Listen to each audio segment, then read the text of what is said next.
Carl and Liam here from Games, Brains and a Head-Banging Life, gbhblofficial.com for short, and it's getting goosebumps as we continue our way through season 2, passing the double episode of Attack of the Mutant to a single episode called Bad Hare Day. I had vague recollection of this episode and the book, and I remember, okay, bunny rabbits, people getting turned into bunny rabbits, and an evil magician. That was about it, and it's pretty much the episode overall. That is it. It's a bit stretched, but it works.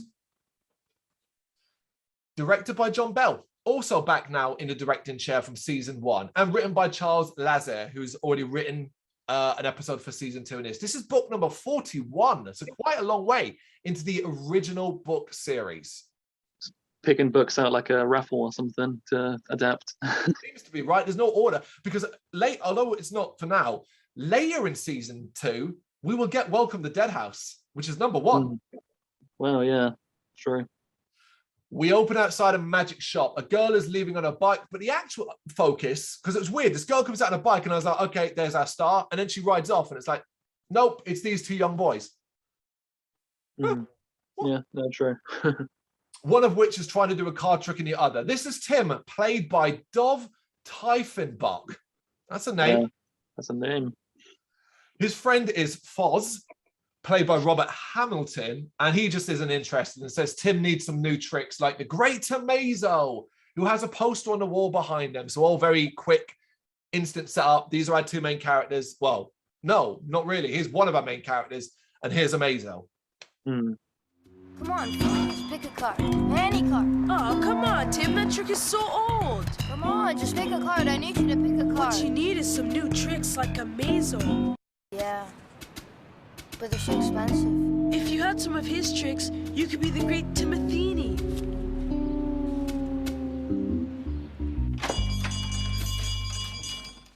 Tim then randomly finds some dollars in his pockets. He's like, oh, I don't have money. Oh, I've got some money.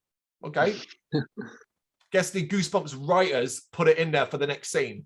They probably had like loads of scenes planned out how he was going to go and make this money and stuff, but they just cutting room floor, man. Yes. They go inside the shop. The shopkeeper knows them well, apparently greets them and tells them that Amazo was there earlier and he dropped off some new product. He shows them a new guillotine trick and gives them a brief history lesson about it, about France and, you know, killing kings and stuff. And then, of course, he plays a trick. You see it coming a mile away. He plays a trick on them, implying his hand is chopped off. And I liked it because it's like he plays it well. It's a good joke. It's a classic joke. And they fall for it. No, not that one!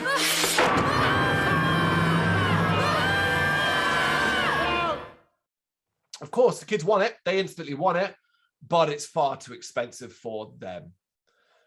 But he then gives them free tickets to Amazo's performance tonight, but it's at 10 p.m. on a school night. And Foz points out that their parents will never let them go. But forget that aspect. That's not important in the end.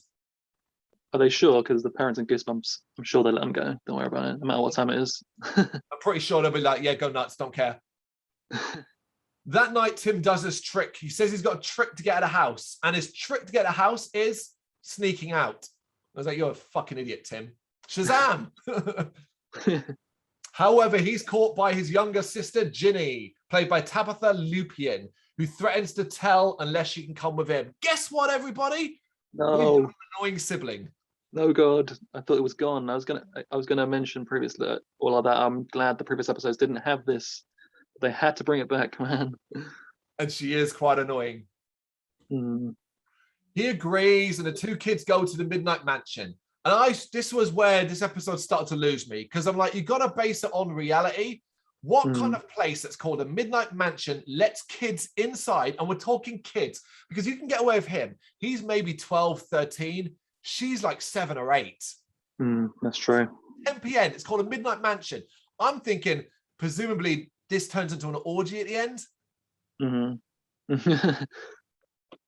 Amazo, Mike Carbone, takes the stage, and everyone, because bear in mind as well, these kids are sitting at a table surrounded by adults. No one seems to even, I started to wonder if the episode was going to be like the kids weren't real, because no one even acknowledges these kids. Yeah, like also a late night magic show. That's quite unique. So yeah, what's happening after the magic show? That's what I wonder. That's it. That's it. Because, oh my God, his tricks, it's basically kids' party stuff. They're so, everyone's like, oh my God, they're so great, but it's kids' party stuff. Look, oh my God, a dove comes out of a dish. I'm pulling flowers out of my wrist, that kind of stuff. And Very classic. like, yeah, it's shit. I was like, where's it going to get, you could argue it gets good, but even then, what he does is still kids' magic stuff. Yeah.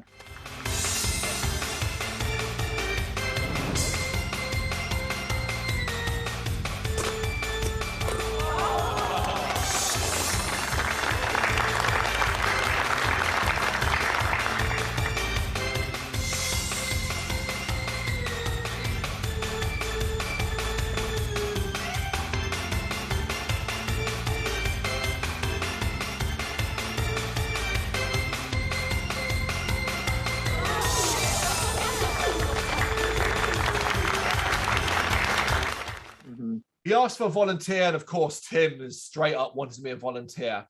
Mazo says it's a brand new trick and involves making Tim disappear when he goes inside a box. Tim gets in the box, and Mazo spins it round, and we see from Tim's perspective how the trick is done. It's on a trapdoor, And it's like, I can be impressed by magic. I can be impressed by magic. I know it's all illusions, and I know that, but I can still be impressed by it. There's nothing impressive about this, because immediately the box is spinning on clearly a floor that is designed, and you're like, well, obviously there's a trapdoor. Obviously there is. Definitely. Tim falls below the stage and watches as the box is opened, and another kid then comes out. So he basically gets swapped over. And it was a joke beforehand where Mazo says to Tim, oh, if you see a ginger kid, tell him he got an A in maths or something like that, like implying that he'd sent another kid who disappeared. It's this kid that comes out. Audience is so impressed by this. In particular, Ginny, who, being 8 years old, should be impressed by this. The grown adult that looks like they're 40 and 50. Yeah. I guess they're high, they're on drugs. The free wine, maybe. I don't know. Tim finds he is locked in the basement and no one is answering his calls for help. He's then forced to wait, and he tries to while away the time by basically throwing cards into a top hat. I do like how they show the passage of time as we cut to basically 2 full top hats and loads of cards scattered around, implying Tim had just been left down there for the entire run of the show.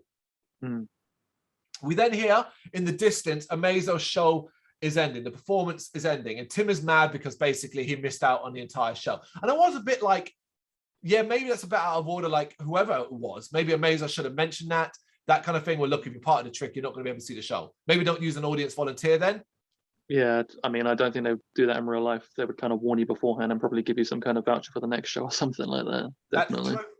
But the door is then open, and a compere-looking person points him to the exit. Now, this is one of the most stunning cameos I've ever seen in this show. Really? And he's not listed in the credits at all. This person is not listed. He's in the scene briefly. Did you know who this is? I did not recognize who it was. It's Colin Mockery. Okay. From, if you know it, basically he's a comedian, a Canadian comedian, most famous for appearing on what's the sketch show? Oh my God, I've forgotten it. Whose Line Is It Anyway? Whose Line Is It Anyway? Yeah. Yeah, I think you're right, actually. Yeah. I have to go back and check that out to really know for sure, but I only caught it briefly, so yeah, that's cool. Hey, kid. The exit's down that way.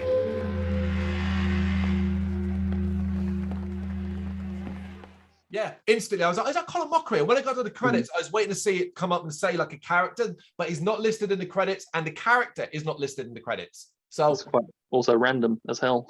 Really random as fucking hell. Yeah. Tim leaves the room but finds the exit locked. But he then sees Amazo's dressing room and goes inside. Inside, Tim tries to talk to Amazo, but from another room, like a bathroom kind of thing. Amazo ends up insulting Tim and tells him to beat it, kid, that kind of thing. Yeah. Don't be your heroes. Yeah, basically, don't be your heroes. Tim is hurt, and on his way out, decides to rob his magic kit. And I was like, whoa, Tim, man, that's a bit extreme. Like, robbing him. That's a felony right there. Come on, can't do that. And then randomly, Tim is startled by Ginny. And I'm like, how the fuck did she find him? And where the hell are all the adults? What time is it at this time? It must be quite late. I mean, like you said, it was dark, and then he had his whole show, let's say 2 hours. got to be getting close to quite late for these kids, man. Yeah, yeah, absolutely. Ginny wants to look inside, and she's being a bratty kid here. I want to look inside now. That kind of thing. It's so annoying. I know, these little sisters, man, in these Goosebumps episodes, nightmare. Tim promises they will look inside tomorrow. The next day, the kids are looking through the box, and Tim explains several of the tricks to Ginny. She's impressed by the disappearing curtain trick. So, like, you hold it up on stage and abracadabra, it drops and it disappeared. That's what she's particularly impressed by. So she holds it up over herself, but when it drops, she disappears. Ginny!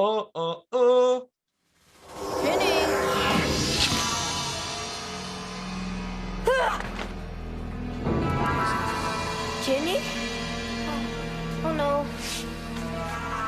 Oh no. Real magic. Mm. In her place, a bunny rabbit.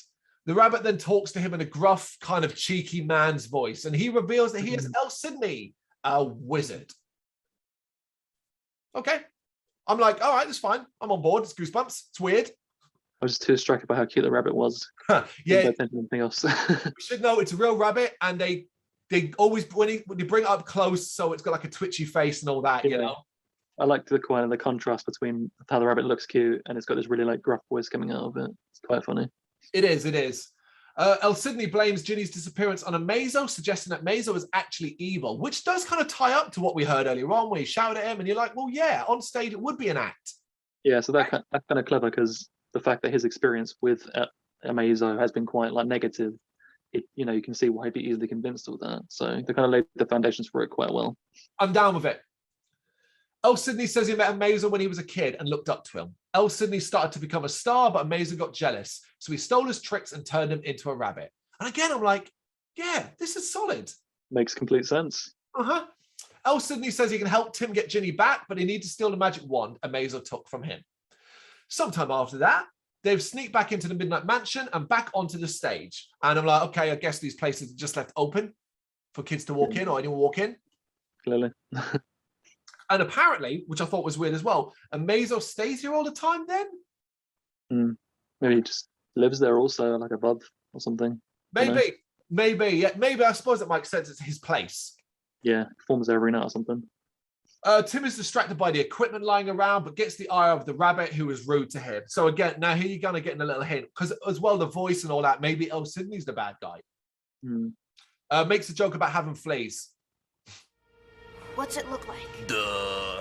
How about black, about 2 feet long with white tips? Try the cupboard. You're awfully grouchy. I'm under a lot of stress. And I have fleas. Tim opens a cupboard and loads of wands fall out. It's that whole which is the real wand situation. Tim is given the magic words by El Sidney and starts testing out wands. And it's like, just abracadabra, Shazam, that one didn't work, and so on, Eventually he finds it, and he knows it because it rings like a school bell when he uses it. And I was like, that's random. Very specific. Tim insists that El Sidney stick to his part of the deal and bring back his sister. El Sidney agrees, and Tim is able to bring her back. And because she's such a little shit, the first words out of her mouth when she reappears is, I'm telling Mom. Good. Thankfully, she exits, and that is the last we see of her. Bye-bye. I did highlight a rare thing about a Goosebumps episode. We never see a parent in this one. And that's rare. Yeah. That is interesting. Yeah.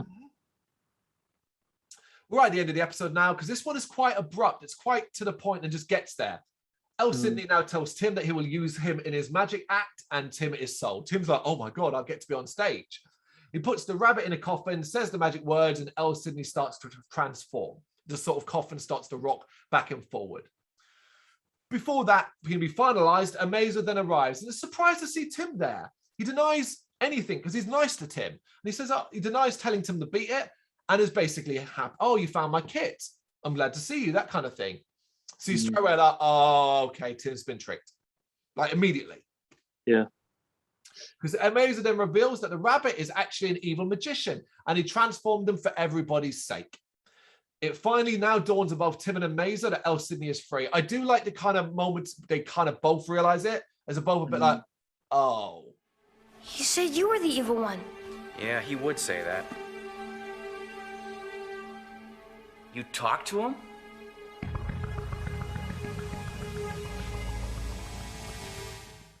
And that's quite good.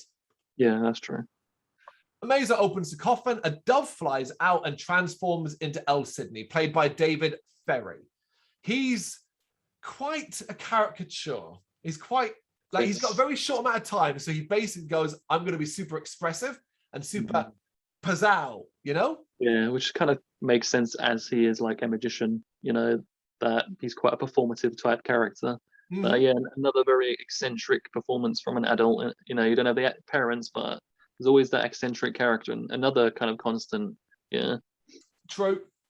He has the wand now and uses it to hold Amazer in place. The CGI that sort of surrounds Amazer isn't exactly great.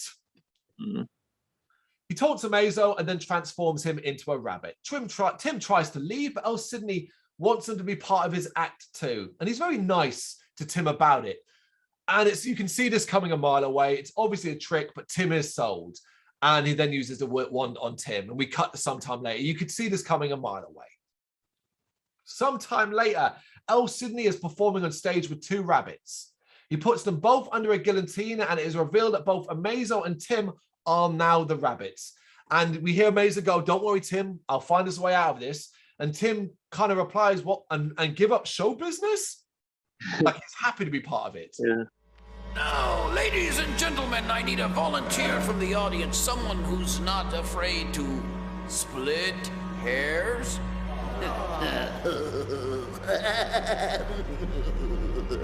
Don't worry, Tim. I'll think of something. I'll get us out of this. What? And quit show business? Okay. And the episode ends there. And I like the ending because it's got a kind of goosebump, gleefully evil, twisted, like, oh, this is a bit nasty kind of thing. Yeah, it brings back that sort of dark ending that it's been lacking a bit. Classic Goosebumps, right? Yeah. Yeah. Overall, I thought this episode was decent. I thought it moved at a peppy enough pace. Its story was fine. Characters, the main characters were likable enough, like for what they do. And its twist, while very easy to spot, worked in the context of the story. Yeah, I think that at least with the first 3 episodes of this season, it seems to me anyway that these first episodes were like appealing to more of like a younger demographic. I don't know if that was like the intention, but even this one is quite like it's quite like a cheesy, silly episode. And but I think it like appeals to the whole like magic, interest that maybe you might have had when you were a child. Like I think having a magic set, having a magic set is something we probably all had as a child at some point, and it's an interest that we all probably go through at some point. So yeah, it appeals to that sort of thing, which I thought was cool. And it's because it focuses so heavily on that, it like makes it a bit unique and stand out from other episodes. Yeah, this is one that I don't actually feel like it needs deeper analysis. It is exactly what it is. It's a Goosebumps, dare I say, filler book / episode where you're like, okay, it's a little bit of fun, but you're never going to remember this one long term. It's never going to have the impact. Say Cheese and Die, Welcome to Dead House, Monster Blood, those books, never going to have, Not a Living Dummy, it's never going to have that long serving impact.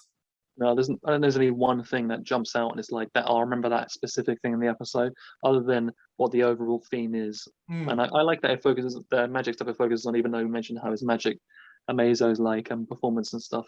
His show was quite crappy for the adults watching. It made no sense, but I like that it focuses on that really like old school classic magic stuff, which is kind of like cool. Yeah. And the horror elements obviously like are very lacking again. So that's why I say about the whole first 3 episodes, the horror elements and all of them are just not really existent at all. So yeah, it's quite interesting that they started season 2 off that way. I don't know if they had to change direction or thought process from the first season if they wanted to do that. But then obviously as we go along, we do get the horror elements come back. Yeah, we've got one that's coming up that's in quite well. We'll get to that when we get to it. The last thing I'll say about it then is the only thing I didn't like about the ending is the rabbits and the guillotine is like, oh my god. But we already know that's a trick. We know that's a trick. Yeah. So and that's because now that El Sidney's taken over, he's going to actually just like kill the rabbits. Maybe that's what they're saying. Yeah, I mean, it's Goosebumps. Why the hell not? You got any thoughts on Bad Hair Day? Let us know in the comments. Thank you very much for watching. You can check us out on gbhbl.com as well as on Facebook, Instagram, Twitter and Tumblr. Go to Patreon to help us out over there. That's patreon.com/gbhbl, as well as Big Cartel, where you can find some of our merchandise. We have a podcast running on SoundCloud and Apple Podcasts. And of course, if you like this video, do us a favour, hit the subscribe button and help the channel grow.